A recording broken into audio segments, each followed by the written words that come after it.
Hi everyone, मैं mathematics के previous years के कुछ इंपॉर्टेंट क्वेश्चंस लेके आई हूँ जो कि सॉल्व करना बहुत इंपॉर्टेंट है अगर आप अच्छे मार्क्स लाना चाहते हो मैथ्स में तो। ओके, पार्ट 2 है ये मेरा। पार्ट 1 मैंने कवर करा रखा है जिसका कि लिंक आपको डिस्क्रिप्शन बॉक्स में मिल जाएगा। तो टाइम को ज़्यादा वेस्ट ना करते हुए, क्योंकि हम लोगों को ज़्यादा से ज़्यादा क्वेश्चंस करने हैं, मैं यहाँ पे क्वेश्चंस को स्टार्ट करती हूँ। ओके, तो यहाँ पे मैंने फर्स्ट नंबर क्वेश्चन तो बता रखा था, एक्चुअली 5 तक मैंने डिस्कस कर दिया था।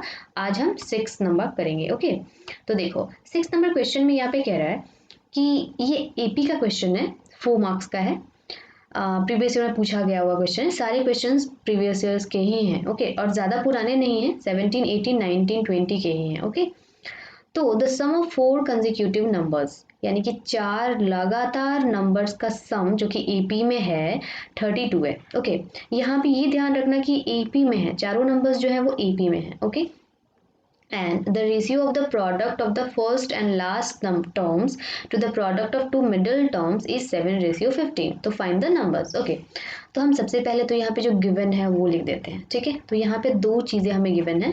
सबसे पहला तो चारों कंसेक्यूटिव नंबर्स का सम गिवन है, यानी कि S4 is 32 गिवन है। ओके, ये पहली चीज़ हमें पता है। उसके बाद से सेकेंड चीज़ क्या पता है, तो रेशियो भी गिवन है। किसका किसका रेशियो गिवन है, तो यहाँ पे फर्स्ट एंड लास्ट टर्म। ठीक है, फर्स्ट एंड लास्ट टर्म के product and divided by product of middle terms. कितना रेशियो है, 7:15। ओके, तो सबसे पहली बात कि हमें चारों टर्म्स जो है वो सपोज करने पड़ेंगे, मानने पड़ेंगे। ठीक है, तो यहाँ पे मैं मान लूँगी कि let the first term be a. Okay, पहला टर्म मैं मान लूँगी ए है। तो उसी तरीके से सेकेंड टर्म क्या हो जाएगा बच्चे, ए प्लस डी हो जाएगा, क्योंकि एपी में है। ठीक है, एपी में है, ध्यान रखना। उसके बाद से थर्ड टर्म क्या हो जाएगा, ए प्लस 2d हो जाएगा, होगा ना। उसके बाद से फोर्थ टर्म क्या हो जाएगा बच्चे, ए प्लस 3d हो जाएगा ना। ये सारी की सारी चीज़ें लिखने के लिए मैंने एपी अर्थमेटिक प्रोग्रेशंस में बता रखी हैं, आपको लिंक डिस्क्रिप्शन बॉक्स में मैं डाल दूंगी, आप वहाँ से चैप्टर को कवर कर सकते हो। ओके, मैंने सारी की सारी बातें बहुत अच्छे तरीके से उसमें समझाई हुई हैं। चलिए, अब हम क्या करते हैं ना कि अकॉर्डिंग टू क्वेश्चन में जो कह रहा है हम उसी को फॉलो करेंगे। तो according to question, product of first and last terms, तो फर्स्ट टर्म ए है and last term a plus 3d है, तो यानी कि दोनों का प्रोडक्ट। तो चलो दोनों का प्रोडक्ट हम ले लेते हैं। चलो, divided by product of middle terms, तो ये दोनों मिडिल टर्म्स हैं, इन दोनों का प्रोडक्ट यानी कि ए प्लस डी इंटू ए प्लस 2d। ओके, आना चाहिए कितना, 7/15 आना चाहिए। ओके, अब इसका हम प्रोडक्ट निकाल लेते हैं। तो ये हो जाएगा a square plus 3AD, right, divided by, इसको हम लोग मल्टीप्लाई करेंगे तो हो जाएगा a square plus 2AD plus AD plus 2D square, यही होगा। ओके, एंड ये हो जाएगा इक्वल्स टू 7/15, राइट। इतना तक तो आप कर ही सकते हो। अब क्या करेंगे बच्चे, क्रॉस मल्टीप्लाई कर देंगे। तो जब हम क्रॉस मल्टीप्लाई करेंगे तो ये हो जाएगा 15 इंटू ए स्क्वायर प्लस 3AD, राइट, ये 15 से मल्टीप्लाई हो जाएगा। उसी तरीके से इधर 7 इंटू ये पूरा, तो यहाँ पे ए स्क्वायर एंड बच्चे मैं इसको ऐड कर दूँ क्या, 2AD प्लस AD कितना होता है, 3AD होता है ना। तो यहाँ पे 3AD plus 2D square. Okay, now bracket को हटा देते हैं तो मल्टीप्लाई करना पड़ेगा 15 से पूरे टर्म्स में, तो 15 तिया 45, राइट, एंड 7 से इस पूरे में मल्टीप्लाई करना पड़ेगा, तो 7A square plus 21AD plus 14D square, right. And double double equal to का साइन तो देते नहीं है, तो यहाँ पे हम एरो लगा देंगे। ठीक है, बस अब इसको सॉल्व करना है, तो कर लेते हैं एक बारी। ये 15A स्क्वायर है बच्चे एंड यहाँ पे 7A स्क्वायर है, लेफ्ट हैंड साइड आएगा 7A स्क्वायर तो माइनस में हो जाएगा, तो 15 माइनस 7 कितना होता है, 8A स्क्वायर होता है, राइट। उसी तरीके से 45AD एंड ये 21AD, लेफ्ट हैंड साइड आएगा तो कितना हो जाएगा, माइनस हो जाएगा, यानी कि 24AD हो जाएगा। एंड ये 14D square, left hand side आएगा तो माइनस 14D स्क्वायर हो जाएगा, इक्वल्स टू 0। ठीक है, चलो इतना आपने सॉल्व कर लिया। अब तो ये क्वाड्रेटिक इक्वेशन है ना बच्चे, तो अब इसको हम लोग क्वाड्रेटिक इक्वेशन के मेथड से सॉल्व करेंगे, splitting the middle term, right. मैं यहाँ पे स्प्लिटिंग द मिडल टर्म से ही सॉल्व कर देती हूँ। यानी कि हमारे पास इक्वेशन है 8A square plus 24AD minus 14D² is equals to 0। ठीक है, अब यहाँ पे मैं 2 कॉमन ले लूँ क्या, तो 2 कॉमन लूँगी तो ये हो जाएगा 4A² plus 12AD minus 7D² is equals to 0, right. And ये 2 जाके डिवाइड होगा तो ऑब्वियसली 0 डिवाइडेड बाई 2 0 ही होता है। डैट मीन्स मैं यहाँ पे 4A² plus 12AD minus 7D² is equals to 0 लिख सकती हूँ। ओके, एंड नाउ इसको हम लोगों को स्प्लिटिंग द मिडिल टर्म से सॉल्व करना है। तो 7 4 या 28 होता है, मैं यहाँ पे कर लूँ क्या, तो 28 का प्राइम फैक्टराइजेशन करेंगे तो ये हो जाएगा 14 एंड ये हो जाएगा 7। कितना चाहिए हम लोगों को, 12 चाहिए। तो 7 दूना 14 एंड ये 2, यानी कि 14 माइनस अगर 2 कर ले तो 12 आ जाएगा, यानी कि 4A² तो ऐसे ही रहेगा। एंड यहाँ पे 14A² minus 14AD sorry minus 2AD minus 7D का square is equals to 0। Okay, and now अब क्या करेंगे, यहाँ पे 14AD है, यहाँ पे माइनस 2AD है, तो देखो इसको करके देखो सॉल्व, 12AD आ ही रहा है। ओके, ये सब तो आपने पढ़ा ही होगा क्वाड्रेटिक इक्वेशंस में। चलो अब इसमें हम क्या करते हैं, कॉमन ले लेते हैं। ठीक है, तो मैं पेज को चेंज कर रही हूँ। तो जब हम कॉमन लेंगे ना, तो यहाँ पे देखना, मैं फिर से एक बार लिख देती हूँ वरना आप कंफ्यूज हो जाओगे। ओके, अब यहाँ से हम कॉमन ले लेंगे। क्या कॉमन लूँ मैं, यहाँ पे 2A कॉमन ले लेती हूँ, तो यहाँ पे बचेगा 2A प्लस 7D, राइट। यहाँ से क्या कॉमन ले लूँगी, तो माइनस D कॉमन ले लूँगी, तो ये बचेगा 2A एंड ये plus 7D, right, is equals to 0। यानी कि अब मेरे पास हो गया 2A प्लस 7D एंड इधर हो गया 2A minus D is equals to 0। अगर मैं यहाँ से A कैलकुलेट करूँगी तो ये आ जाएगा minus 7D divided by 2 and अगर यहाँ से A कैलकुलेट करूँगी तो आ जाएगा D डिवाइडेड बाई 2। यही होगा बच्चे, यानी कि A की दो वैल्यू आ गई। अब जब A की दो वैल्यू आ गई है तो हम यहाँ पे इक्वेशन 1 इसको मान लेंगे। ओके, इतना क्लियर है। एंड नाउ अब हम लोग को क्या करना है कि हमारे पास एक और चीज़ थी जो गिवन थी ना, यहाँ पे हमारे पास गिवन थी कि सम जो था 4 कंजुगेटेड नंबर्स का, यानी कि S4 जो था वो 32 था। ओके, यानी कि S4 is equals to n/2, मैं डायरेक्टली पुट कर देती हूँ, n/2 into 2A plus n-1। ठीक है, तो n-1 है तो इसको मैं सीधे 3 लिख देती हूँ क्योंकि 4 - 1 होता है एंड D, राइट, मैंने शॉर्टकट लिया है थोड़ा सा। तो ये हो जाएगा 2 एंड ये हो जाएगा 2A प्लस 3D, राइट, यही होगा। ओके, इसकी वैल्यू कितनी है, 32 है, तो यहाँ पे 32 आ गया। चलो अब यानी कि ये 2 जो है कैंसिल आउट हो जाएगा, 16, तो ये हो जाएगा 2A plus 3D is equals to 16। ये हो जाएगा हमारा इक्वेशन। नहीं अभी नहीं, यहाँ पे हम लोगों को क्या मिला था, A मिला था ना, तो हम कोशिश करेंगे कि यहाँ से भी हमें A मिल जाए, यानी कि 16 minus 3D divided by 2, right. अब इसको हम मान लेंगे इक्वेशन 2। ओके, अब देखो हमारे पास जो A की वैल्यू है वो यहाँ पे भी है एंड A की वैल्यू यहाँ पे भी है, राइट। तो अब हम क्या करेंगे, सब्सटीट्यूट करेंगे, राइट, A की वैल्यूज को हम सब्सटीट्यूट करेंगे। अब मैं यहाँ पे लिखूंगी substituting equation 1 in equation 2। Equation 1 को मैं इक्वेशन 2 में सब्सटीट्यूट करूंगी। ठीक है, तो अब यहाँ पे when A is equals to minus 7D upon 2। Okay, तो यहाँ पे सब्सटीट्यूट करूँगी तो ये हो जाएगा 16 minus 3D divided by 2 is equals to minus 7D by 2। Okay, चलिए उसी तरीके से हम यहाँ पे भी वही काम करेंगे, बट यहाँ लिखना पड़ेगा when A is equals to D by 2। Okay, दोनों सिचुएशन में हम लेंगे ना A की वैल्यू, तो यहाँ हो जाएगा 16 minus 3D divided by 2 is equals to D by 2। अब दोनों में फ़र्क समझ रहे हो क्या, मैंने क्या किया, इस वाले इक्वेशन में पहले इसको पुट किया, ओके, एंड इसी वाले इक्वेशन में फिर उसके बाद से इसको भी पुट कर दिया।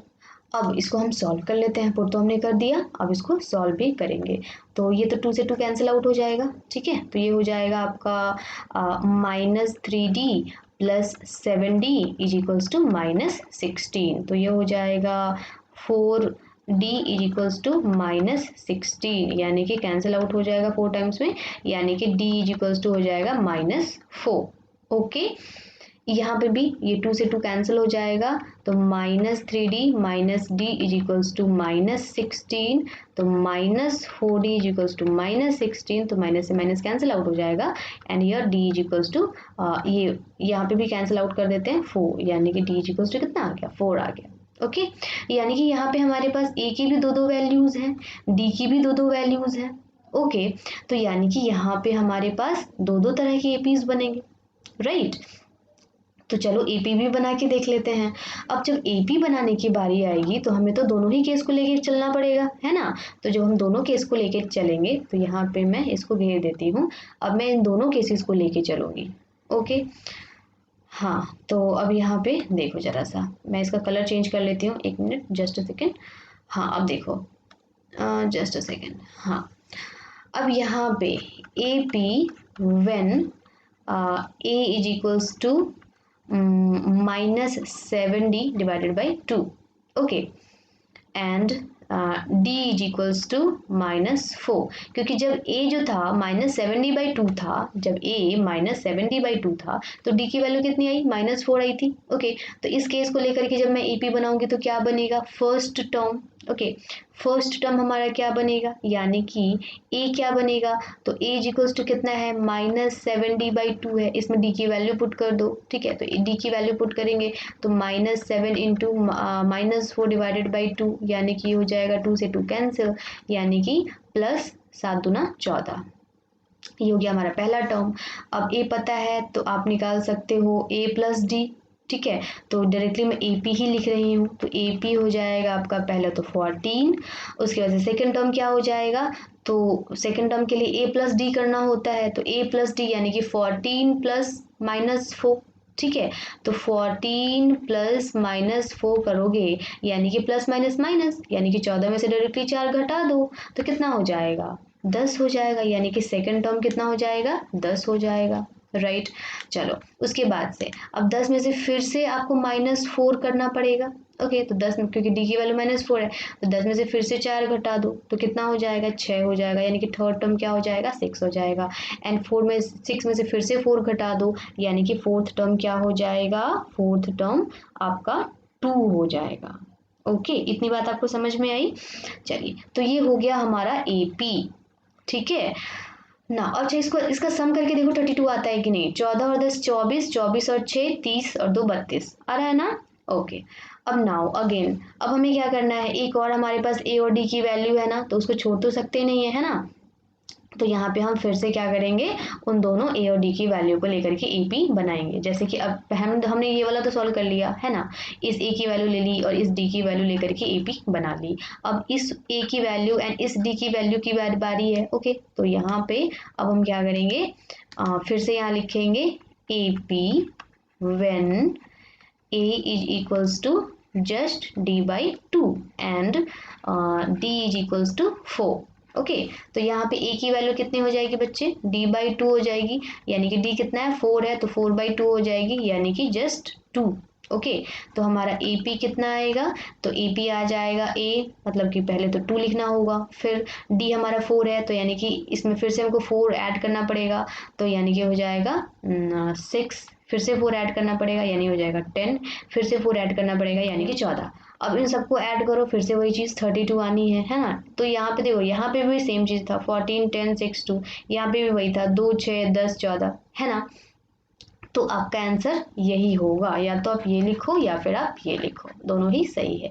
आपको दोनों ही कंडीशन एग्जाम में दिखाने पड़ेंगे, कोई एक कंडीशन दिखाओगे तो मार्क्स आपको आधा ही मिलेगा। ओके, देखो बच्चे, क्वेश्चन कॉम्प्लिकेटेड बिल्कुल नहीं था, मैंने कुछ नया इसमें ट्रिक यूज़ किया गया, कुछ भी नहीं किया। आपको मैंने जितने बेसिक मेथड्स पढ़ाए हैं अर्थमेटिक प्रोग्रेशन में, मैंने जस्ट उन्हीं को यूज़ किया है।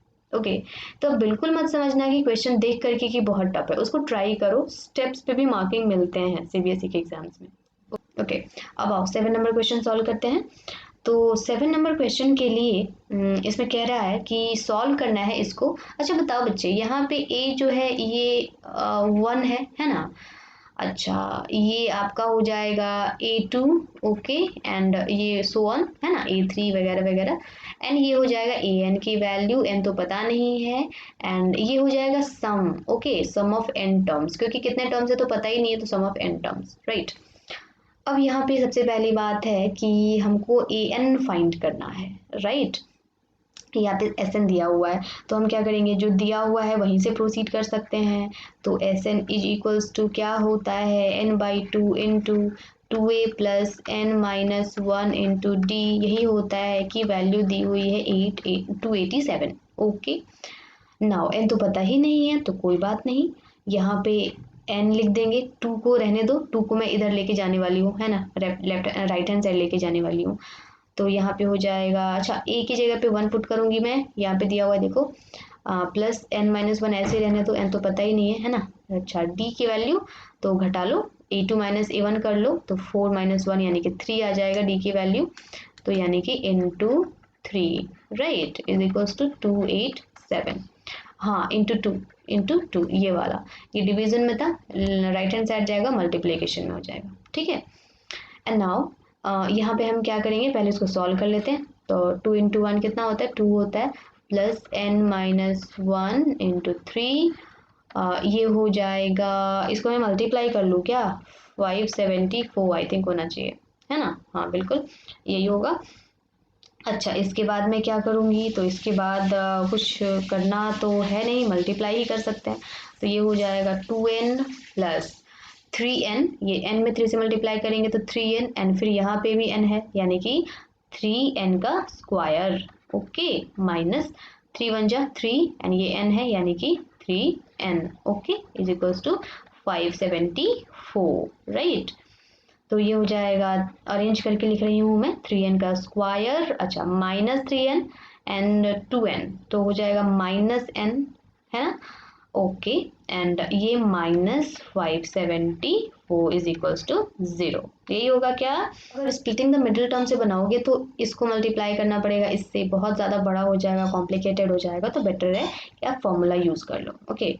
तो यानी कि अल्फा इज इक्वल्स टू क्या होता है, minus B plus root under D, ये डी की वैल्यू होती है b² plus b² minus 4ac, है ना, b² minus 4ac, okay, divided by 2a होता है ना, ओके। तो यहाँ पे हम इसको सॉल्व कर लेते हैं। तो ये माइनस बी की वैल्यू यहाँ पे कितनी है, -1 है, यानी कि -1 प्लस रूट अंडर बी का स्क्वायर यानी कि -1 का स्क्वायर -4 इंटू ए कितना है, n² का कोफिशिएंट यानी कि 3, ओके, इंटू ये आपका हो जाएगा c, ठीक है, तो -574, ओके। देखो ये सारी की सारी चीज़ें ना बताई हुई हैं आपको क्वाड्रेटिक इक्वेशंस में, ठीक है, मैंने भी वीडियो बनाया है क्वाड्रेटिक इक्वेशन का, आपको डिस्क्रिप्शन बॉक्स में मिल जाएगा, तो आप वहाँ से पहले इसको क्लियर कर लो, ठीक है ना, किस तरीके से हम लोग फॉर्मूला यूज़ करके बनाते हैं, क्योंकि यहाँ पे मैं अगर पूरा का पूरा बताने लगूंगी ना तो टाइम जो है वो ज़्यादा चला जाएगा, तो मेरे को क्वेश्चन बहुत सारे डिस्कस करने हैं, ठीक है। तो एक्चुअली आपको रिवीजन हो रहा है, मैं आपका रिवीजन करवा रही हूँ, ठीक है ना, तो पहले आप चैप्टर्स क्लियर कर लेना, फिर आपको अच्छे से समझ में आएंगी ये सारी बातें, okay. And divided by 2a यानी कि 2 इंटू ए कितना है, n² का कोफिशिएंट यानी कि 3, ओके। चलो इसको सॉल्व कर लेते हैं। तो यहाँ पे तो ये +1 हो जाएगा, है ना, ओके, एंड ये प्लस रूट के अंदर क्या क्या आएगा, तो ये हो जाएगा 1 माइनस माइनस प्लस 4 3 = 12 एंड इसे मल्टीप्लाई कर लो, तो यहाँ हो जाएगा, मैं कैलकुलेटर यूज़ कर लेती हूँ, तो ये हो जाएगा 6888, आपको कैलकुलेटर यूज़ नहीं करना है, ठीक है, आपको खुद से मल्टीप्लाई करना होगा, एंड ये हो जाएगा 3 2 = 6, राइट, ओके। अब यहाँ पे इसका निकालना है स्क्वायर रूट, मैं आपको निकाल के दिखा देती हूँ, क्योंकि बहुत बड़ी बच्चों को निकालने नहीं आता है, तो हम लोग स्क्वायर रूट कैसे निकालते हैं बच्चे, यहाँ पे डबल डबल मार्किंग कर लेते हैं। अब यहाँ हो जाएगा 8 28 64, ओके, ये 8 8 16 हो जाएगा, एंड ये 4 सब्ट्रैक्ट करेंगे, फिर ये उतार लेंगे, है ना, फिर यहाँ पे हम किस चीज़ से मल्टीप्लाई करें कितना आ जाए, तो हम यहाँ पे 3 से मल्टीप्लाई करेंगे, ओके। एक्चुअली मैंने गलत लिख दिया है ना, इसको पहले तो ऐड भी तो करना पड़ेगा ना, तो ऐड करेंगे तो यहाँ पे 9 हो जाएगा, सॉरी बच्चे, ठीक है, नहीं तो परफेक्ट रूट तो ये बनेगा ही नहीं, अब बन जाएगा परफेक्ट रूट, 3 3 = 9 6 3 जा 18, 3 1 जा 3 यानी कि 4 हो गया ना, खत्म। यानी कि हमारा बन गया 83, ठीक है, स्क्वायर रूट। तो यह हो जाएगा 1 प्लस 83 डिवाइडेड बाई 6 यानी कि 84 डिवाइडेड बाई 6 यानी कि कितना हो जाएगा, कितने टाइम्स में जाएगा ये 14 टाइम्स में जाएगा ना, 14 6 जा 84 होता है। ओके, यानी कि आपकी अल्फा की तो वैल्यू आ गई 14। ओके, यानी कि एन की वैल्यू आ गई 14 आई ना। ओके, तो जब n की वैल्यू आ गई 14 तो अभी आप बोलोगे कि मैम क्वाड्रेटिक इक्वेशन है, n की दो दो वैल्यूज आएंगी, आपने तो एक ही निकाला है, आपको बीटा भी तो निकालना पड़ेगा, बीटा मैंने n की अनदर वैल्यू, ठीक है ना, तो अनदर वैल्यू भी निकालना ही पड़ेगा, तो निकाल ही लेते हैं। इसको मैं इरेज कर रही हूँ। ओके, बीटा जब निकालते हैं तो यहाँ पे प्लस की जगह पे माइनस लिखते हैं, ठीक है, यानी कि यहाँ पे भी माइनस लिखेंगे, है ना, मैं यहाँ पे सर्कल कर देती हूँ, ठीक है, ताकि आपको पता चले। यहाँ पे माइनस करना होगा, यहाँ पे माइनस करना होगा, एंड यहाँ पे माइनस करना होगा, फिर यहाँ पे माइनस करना होगा, तो क्यों ना हम सिर्फ लास्ट में ही माइनस कर ले। ओके, यानी कि मैं बीटा जब कैलकुलेट करूँगी तो डायरेक्टली यहाँ पे फॉर्मूला लिख लूँगी minus root under B square minus 4ac, ठीक है, डिवाइडेड बाई 2a, एंड यहाँ पे मैं डायरेक्टली यहीं से स्टार्ट करती हूँ, ठीक है ना, तो यहाँ हो जाएगा 1 माइनस 83 डिवाइडेड बाई 6, तो ये हो जाएगा माइनस 82 डिवाइडेड बाई 6, ठीक है।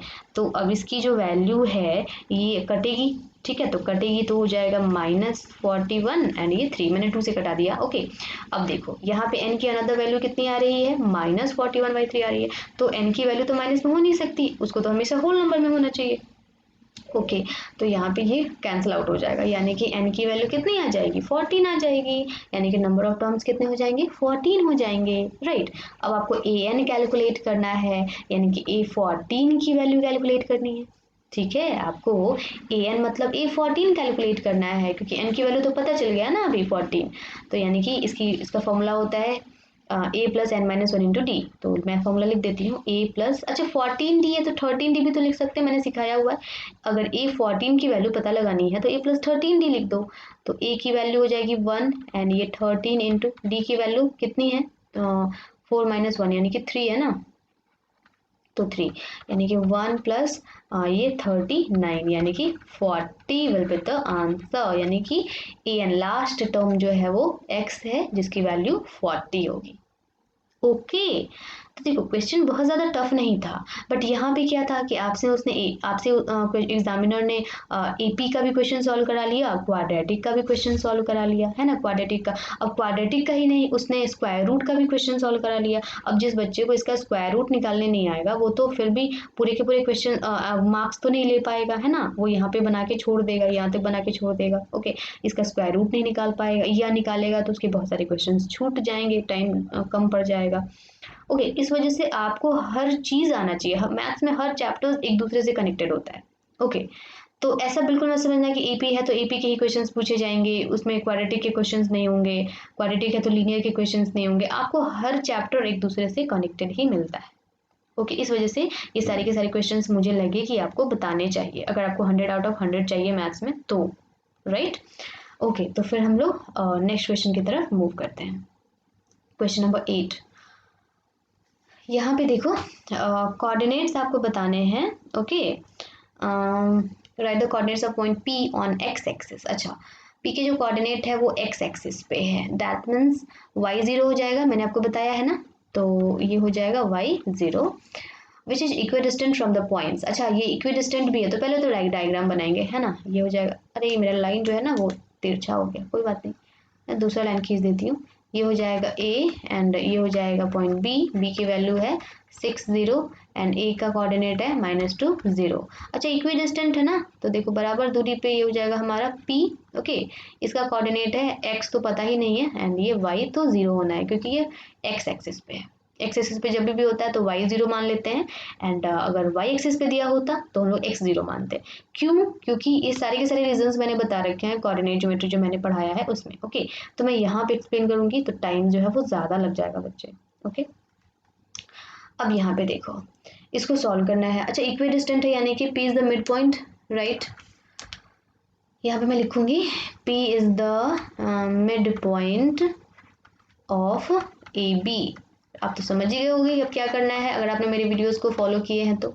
अब अगर पी मिड पॉइंट है ए बी का तो क्या हो जाएगा बच्चे, मिड पॉइंट वाला फॉर्मूला लगा लेंगे, यानी कि P X is equals to 6 plus -2, ऐसे ही होता है ना, x2 plus x1 divided by 2 मैंने सिखाया था ना। तो यहाँ पे हो जाएगा, ये हो जाएगा x1 y1, ये x2 y2, यानी कि 6 प्लस -2 डिवाइडेड बाई 2, राइट। तो ये हो जाएगा 4 डिवाइडेड बाई 2, यानी कि हो जाएगा 2। आंसर हो जाएगा p x 0 is equals to यहाँ पे 2 0। Okay, that will be the answer. ठीक है, तो हम इसमें मेन पॉइंट यही था कि यहाँ पे एक्स एक्सिस पे है तो बच्चे को ये पता नहीं होता है, एक्स एक्सिस पे वाई को 0 मान लेते हैं। ठीक है, बाकी तो इस क्वेश्चन में कुछ और था नहीं। चलिए अब हम यहाँ पे 9 नंबर क्वेश्चन की तरफ बढ़ते हैं। यहाँ पे क्या कह रहा है बच्चे, find the relation between X and Y if the points इतना आर कोलिनियर। अच्छा, ये बताओ कि जब पॉइंट्स कोलिनियर होते हैं तो उनका एरिया निकालोगे, ट्रायंगल तो वो बनाएंगे नहीं, तो मतलब कि एरिया ऑफ ट्रायंगल 0 आएगा। कोलिनियर पॉइंट्स तो एक स्ट्रेट लाइन में होते हैं ना, वो तो कभी ट्रायंगल बना नहीं सकते, मतलब कि ट्रायंगल का एरिया निकालोगे तो 0 आएगा। ओके, तो हम इसी चीज को यहाँ पे यूज कर लेंगे। ठीक है, यानी कि यहाँ लिखेंगे if the points are collinear, if the points are collinear then area of triangle will be 0। Okay, तो इस वजह से यहाँ पे मैं एरिया निकाल लूंगी ट्रायंगल का। एरिया ऑफ ट्रायंगल कितना होता है, 1/2 इंटू यहाँ पे मैं लिख देती हूँ x1 into y2 minus y3 plus x2 into y3 minus y1 plus x3 into y1 minus y2, यही होता है ना। ओके, इज इक्वल्स टू 0 आना चाहिए। बस आपको तो पता ही है, ये x1 है, ये y1 है, ये x2 है, ये y2 है, ये x3 है एंड ये y3 है। पुट कर लो वैल्यूज को। ठीक है, तो यहाँ पे एक बारी मैं इसको सॉल्व करके आपको दिखा देती हूँ। ठीक है, is equals to 1/2 into x1 कितना है, x ही है, y2 कितना है, आप ऊपर से देखते जाओ, मैं यहीं से लिख रही हूँ। ठीक है ना, तो 6 माइनस y3 कितना है, 3 है। ओके, प्लस x2 कितना है बच्चे, -4 इंटू y3 कितना है, 3 माइनस y1 कितना है, y प्लस x3 कितना है बच्चे, 3 इंटू y1 कितना है, y माइनस y2 कितना है, 6 है, राइट, इज इक्वल्स टू 0।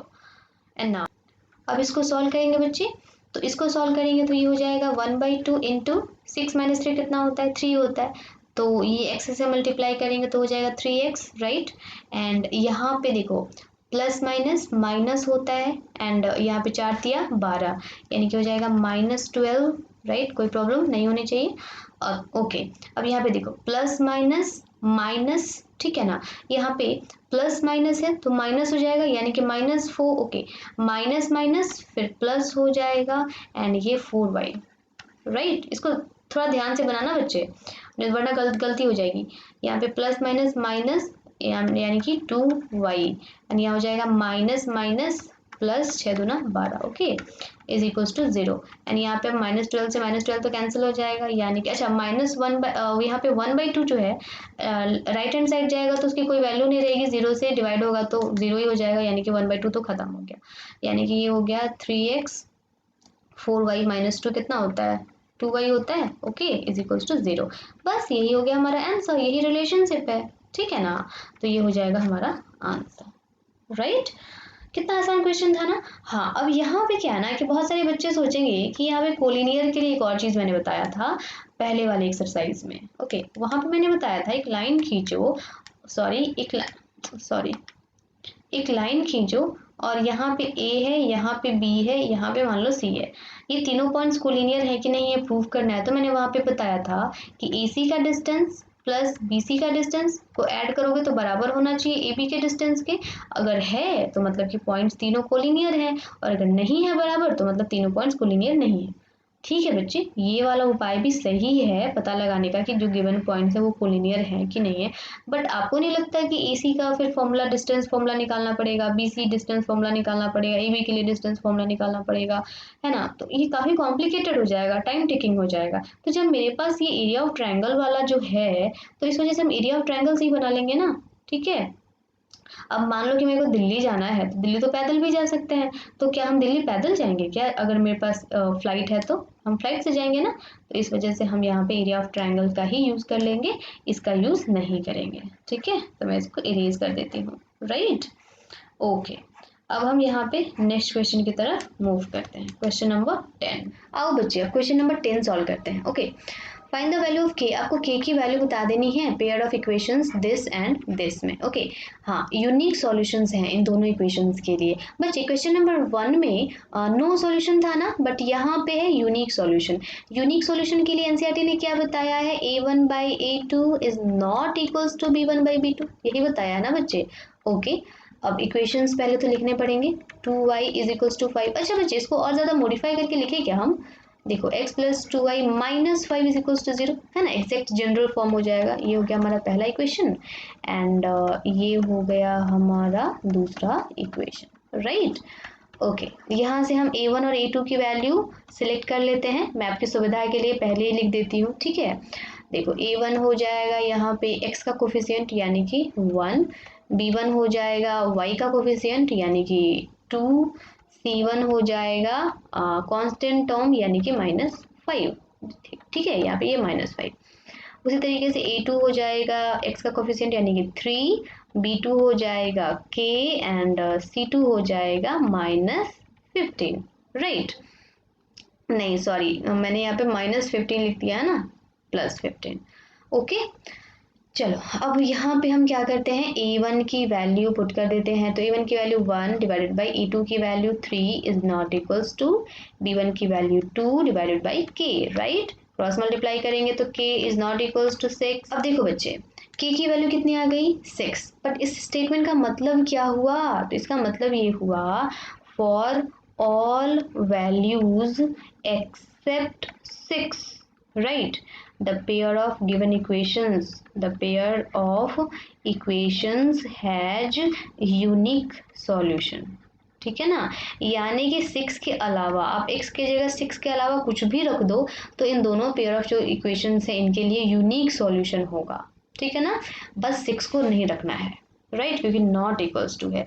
तो स्टेटमेंट को ये समझना काफ़ी ज़्यादा इम्पॉर्टेंट है, ओके। बस हमारा क्वेश्चन इतना ऐसा ही था। चलो अब हम नेक्स्ट क्वेश्चन की तरफ मूव करते हैं। अब यहाँ पे देखो, इस क्वेश्चन में कह रहा है कि which term of the AP this will be, ये तो ज़्यादा आसान क्वेश्चन है ना, -82, यानी कि -82 को हम मान लेते हैं nth टर्म, ठीक है। तो ये दिया हुआ है, ओके। n की वैल्यू फाइंड करनी है ना, विच टर्म पूछ रहा है तो n की वैल्यू फाइंड करनी है। a पता है आपको -7, d निकाल लेते हैं, -12 -7, ओके। तो ये हो जाएगा -12 + 7 दैट मीन्स 4, है ना, -4, राइट। मैंने क्या किया, ये A2 था तो A2 में से A1 को सब्ट्रैक्ट करेंगे तो D निकल जाएगा हमारा, ओके। एंड A की वैल्यू तो आपको पता ही है -7 है, ओके। आपने अर्थमेटिक प्रोग्रेशंस पढ़ रखा है आई थिंक, है ना। अच्छा मैंने यहाँ पे गलत घटा दिया है ना, सब्ट्रैक्शन मेरा गलत हो गया, कोई बात नहीं, यहाँ पे 5 होगा तो यहाँ पे मैं 5 लिख देती हूँ, ओके। एंड नाउ इसको सॉल्व करते हैं, तो an is equals to a plus n minus 1 into D होता है, इसकी वैल्यू है -82, ओके। तो a की जगह पे -7 पुट करेंगे, n की वैल्यू तो पता ही नहीं है, d की वैल्यू -5 पुट करेंगे इज इक्वल्स टू -82, ओके। तो ये हो जाएगा n minus 1 into -5 is equals to -82 + 7, ये -7 था, इधर आएगा लेफ्ट राइट हैंड साइड तो +7 हो जाएगा, ओके।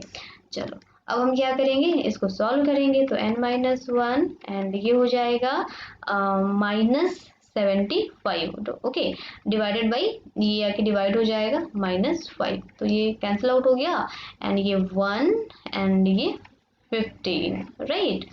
यानी कि n की वैल्यू कितनी आ जाएगी, ये -1 राइट हैंड से आ जाएगा तो 16 हो जाएगा, है ना। तो यानी कि n की वैल्यू कितनी हो जाएगी 16, यानी कि टोटल टर्म्स कितने हो जाएंगे 16 टर्म्स हो जाए, नहीं एक्चुअली टोटल टर्म्स नहीं बच्चे, 16th जो टर्म होगा ना उसकी वैल्यू हो जाएगी -82, राइट। अब इसमें कह रहे हैं कि -100 कोई टर्म होगा कि नहीं होगा, तो पुट करके देख लेते हैं कि an इज इक्वल्स टू -100, यानी कि a plus n minus 1 into D is equals to -100। फिर से वही काम करेंगे, तो a की जगह पे कितना पुट करेंगे -7 plus n minus 1 into D की जगह पे कितना पुट करेंगे -5 is equals to -100, right. Okay, अब वीडियो को पॉज करो, ये सारे क्वेश्चंस आप खुद से भी सॉल्व कर सकते हो, ठीक ना। तो एक बारी ट्राई करो, क्योंकि मैथ्स तो वैसे भी ट्राई करना ही पड़ता है, ठीक है ना। मैथ्स पढ़ने से समझ में नहीं आता है, मैथ्स हमेशा ही बनाने से समझ में आता है, राइट। और ये मैं रिवीजन करा रही हूँ बच्चे, फर्स्ट टाइम नहीं पढ़ा रही हूँ, मैंने वीडियोस बना रखे हैं अरिथमेटिक प्रोग्रेशंस के, तो आप मेरी वीडियोस को वहाँ पे फॉलो कर सकते हो, ओके। तो ये हो जाएगा 86 माइनस 80, अच्छा ये डिवाइडेड बाई 5, ओहो सॉरी मैंने यहाँ पे गलती कर दिया ना बोलते टाइम पे, यहाँ पे डिवाइडेड बाई होगा एंड यहाँ पे भी ये डिवाइडेड बाई हो जाएगा। अब यहाँ पे देखो n-1 की जो वैल्यू है वो फ्रैक्शन में आ रही है, -19/5 आ रही है, 93/5 आ रही है ना, -93/5।